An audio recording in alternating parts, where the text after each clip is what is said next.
Hello Pokemon fans, this is ProPokeNoob back today to bring you another battle.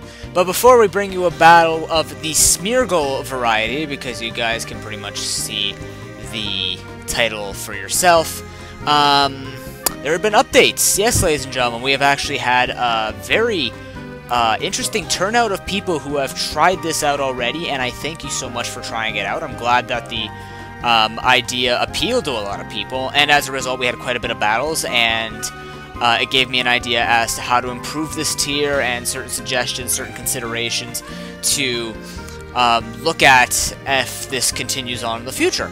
So today I'm going to be bringing you a recap of the rules, because there were some things that people were missing and have been making mistakes about, and I've already run into a couple of people and told them, you know, you've got two of the same natures, or that move is banned, stuff like that. And, you know, we've had a reworking of the ban lists. So, just to go over a few things and to clarify some things about this tier. So, same thing again. Forget the highlighter this time, woohoo. 6 Smeargles. Okay, you have 6 Smeargles, not a big deal. Level 100, they must be level 100, ladies and gentlemen. We can't have any level 1 Endeavor shenanigans. We have to have them level 100 for that reason. They all must have the same name, which must be creative. As usual, must be 31 IVs in all stats. The reason why I haven't modified, unless modified for hidden power, because a lot of people asked me and said, well, you know, there are so many better moves out there that are not hidden power. This will come into play. Do not worry, you may need this. Just saying. 6 different natures. Must watch this, ladies and gentlemen. I would like you to make sure that you double check your teams, because when you come into 2 jolly Smeargles in this tier, it's quite overpowered. Just saying. So make sure you check your natures. It actually makes a difference with damage calcs and stuff like that. Same thing with the items. I mean, that's pretty easy to check. I haven't had any problems with items. I think the main thing try and get across to people was the, I guess you want to call it the move clause, where you have 24 different moves, 4 moves per Smeargle. Excuse me. But basically you gotta have no copies whatsoever. You know, you can't have a full subbing Smeargle team. Okay?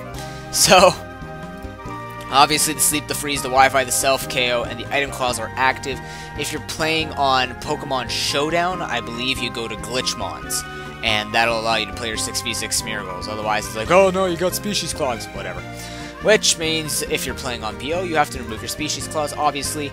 Now, the big thing that I need to re-emphasize, because at first a lot of people found this really exciting, and then they got into it, and I knew this was going to happen. A meta was created, and people started finding flaws in just having Smeargles in general, and having certain moves that were not banned. The whole point of this tier was creativity, not so much competition. You can make it competitive. I have competitive sets, and the better Smeargle players that I've seen out there, which is kind of weird to say because it's only been out for, what, a week? But the whole point of this tier is, do not get upset if you lose. I have lost every single game except for one game, and I've played about 6 or 7 of them. And I mean, I'm not upset. I like the sets that I made up. I'm going to change them up for the future uploads, and it's not something to be meant to be upset over. Like, for example, we were talking about speed ties earlier today, and I mean, speed ties are going to happen. You got the same Pokemon in the tier, and as a result, if you're all running max speed, obviously that's going to be an issue. But the good thing about this is the meta can constantly change, because now what happens is, okay, everyone's learned you have an anti-lead Smeargle. There's no such thing as a lead Smeargle. You have an anti-lead Smeargle. You have a physical sweeper. You have that special Pokemon that just has judgment, and you've got that, and that. And the good thing about this is, well, now you can counter team. Okay, fine. So you know there's an anti-lead Smeargle. You build something that beats anti-leads, and then knowing that you got a physical sweeper, let's fix up something that will kill the physical sweeper. That goes on. Once you build those Smeargles, hey, people see these Smeargles are coming up, let's build new Smeargles. Stuff like that. That's the whole point of this tier. It's just, it's a constantly evolving meta, essentially, right? I mean, you're going to have the best Smeargle sets, but to really beat the best Smeargle sets, it's going to make you think. And, I mean, you have so many moves at your disposal, minus the ban list, which I'm going to scroll down to in a bit.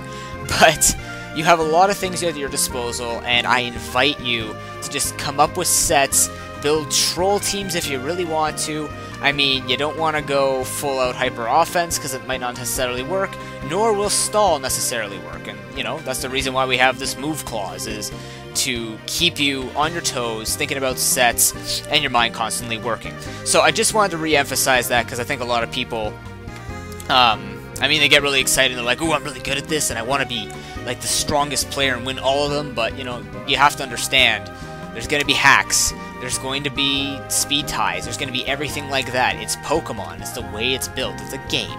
Don't worry about it, ladies and gentlemen. But now let's get on to the ban list. Now, I don't want this ban list to scare people away. When I say ban list, the reason for it is just to balance out the tier so that your creativity will not be screwed over by these types of moves. So again, as we've said before, all fighting type damaging moves are banned. Non-damaging moves, counter and Seismic Toss, are excluded, so bulk up, counter, Seismic Toss, stuff like that.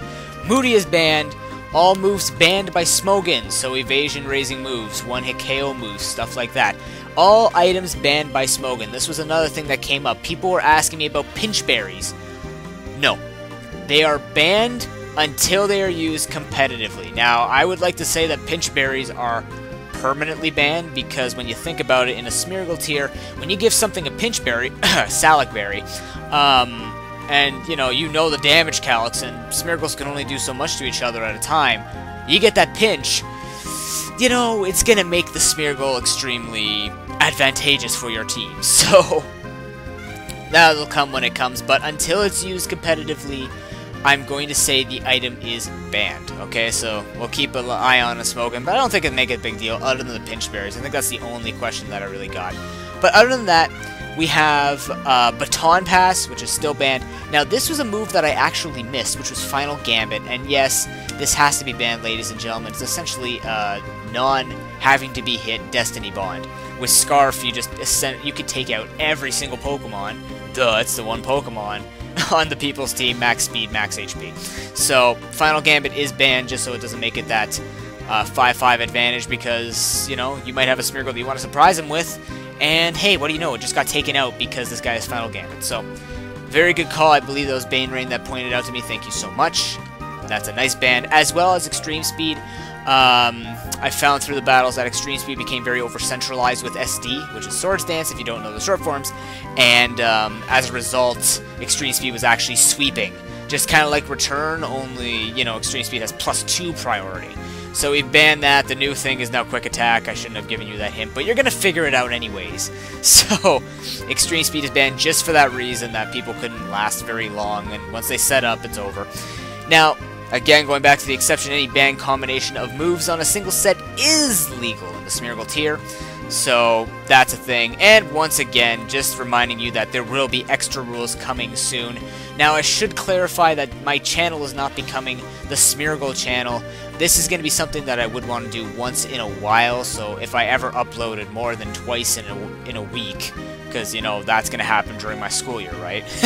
I wish. Anyways, if I have a decent uploading schedule, or I have a decent amount of videos being pumped out, this would just be one, like every, I don't know, week or 2 weeks. Kind of like my Wizard 101, where it's once a month, which hasn't been happening lately because, 1, I don't have time, 2, I really wish I could find recording software that wasn't requiring me to get 2 different audio tracks and doesn't cost me money or blow up my computer, and 3, really, I need to be motivated, and, you know, I've got readings or Wizard 101. Sadly, I'll take the readings for some reason. But anyways, the extra rules will be coming up in a later upload when it will matter more, and if there's enough people playing the Smeargle tier and they request the extra rules because they're getting bored of the normal Smeargle meta, then let me know in the comment section below when you are watching this, and I will pump you out a couple of rules. I won't give you all of them, but I will give you a couple of rules just to give you guys an idea of what's going to be going on,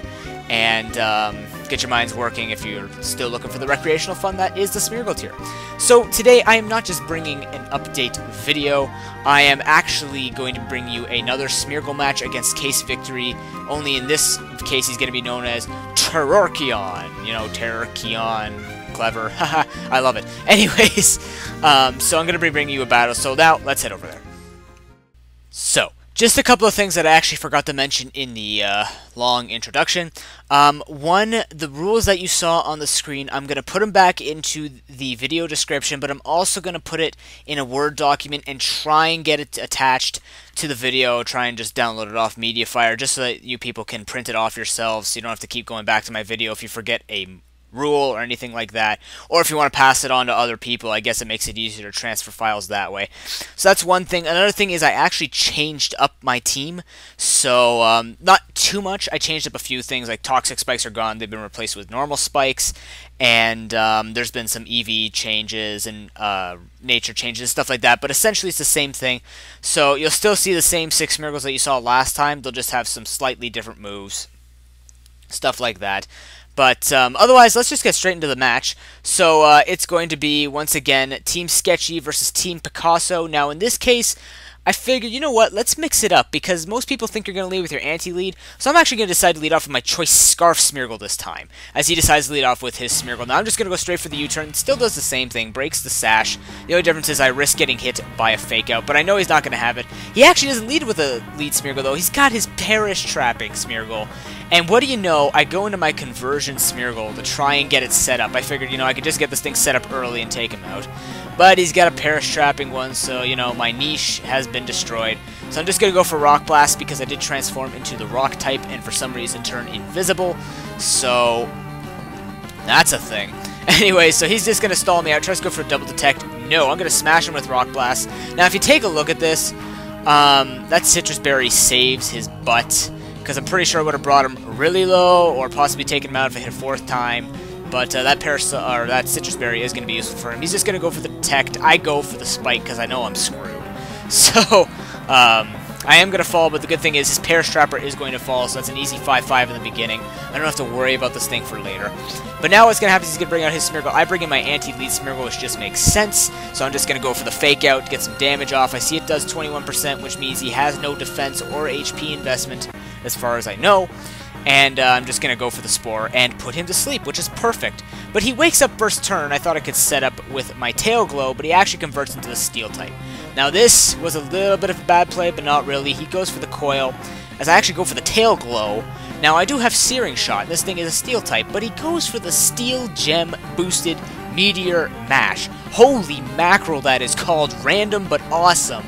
And he's going to go for another Meteor Mash, not take me out, but it is Stab as I go for the Dragon Tail and switch him out into a new Picasso, because for some reason Asoft cannot identify when same Pokemon are gone, and for some reason this thing's invisible, because it's transformed, which it's really not. But he goes for the Trick, gives me a choice Scarf as he gets my leftovers, but I'm just going to go out into my, I believe this is my Cleric, because I figured, okay, this thing is transformed, but I'm actually going to make a double switch back into this thing. Is this my anti-lead? I think this is my anti-lead. Yeah.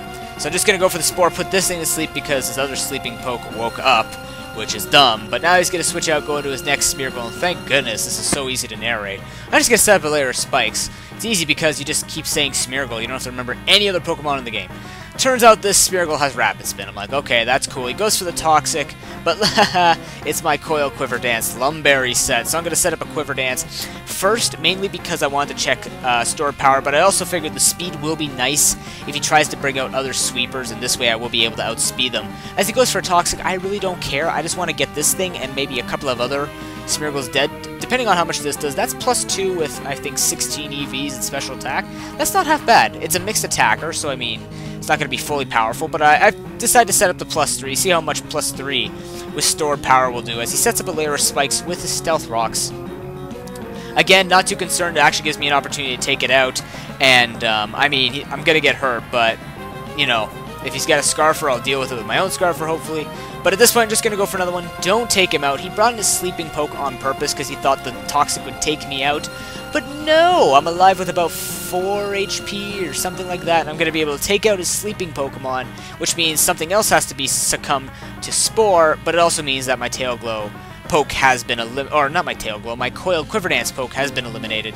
So now I'm just going to go out into this Smeargle, I believe it's my anti-lead yet again, go for the Fake Out. I see it does a little bit less than 18%, which is generally means it has some HP or defense investment, so I'm just going to go for the Spore. I figured I'd probably be faster, since if he's running max speed, I can hopefully win a speed tie. But I see leftovers, And I'm thinking that's his defensive one, so I'm just going to go for the taunt in case it tries to do anything like Sleep Talk. But now this thing has to switch out, which is perfect, which means that obviously it had something it was going to do to me like Spore. I'm going to set up a layer of spikes finally because I have a plan, and my plan is my Choice Scarf Sweep, which is generally what I'm doing. Now this guy goes for the Coil.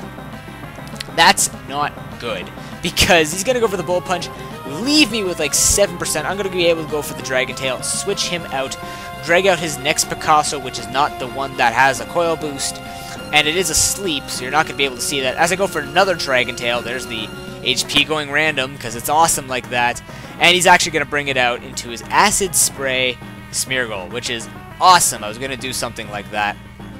But now I'm going to bring in my Anti-Lead Smeargle, go for the Fake Out, get some prior damage off on this thing. Now my plan here is to set up spikes so to the point where my Choice Scarf can basically come in and sweep them all because they'll all be at a low enough range that I know I can do it.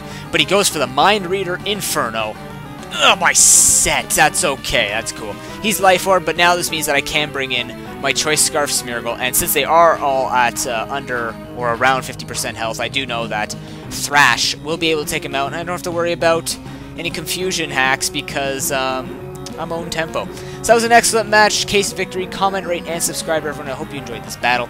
Like I said, Smeargles will just be once in a while. Hopefully more of you will be intrigued now that the rules have been kind of updated and there's been a lot more testing. But I am very appreciative that it did go as well as it did the first day. And I'm hoping that this will be something that people continue on to do in the future. Not just because it's a fad and it's the first thing that you see on my channel, but also just the fact that, you know, it gives you an idea as to, you know, the way that I like playing Pokemon, and, you know, it's a nice little break, especially during school when you need something fun to do, and, you know, the last thing you want to do is rage at competitive Pokemon being hacked out by something like Tracheon. Who knows? Anyways, thank you so much for watching, and I will see you next time. Until then, peace.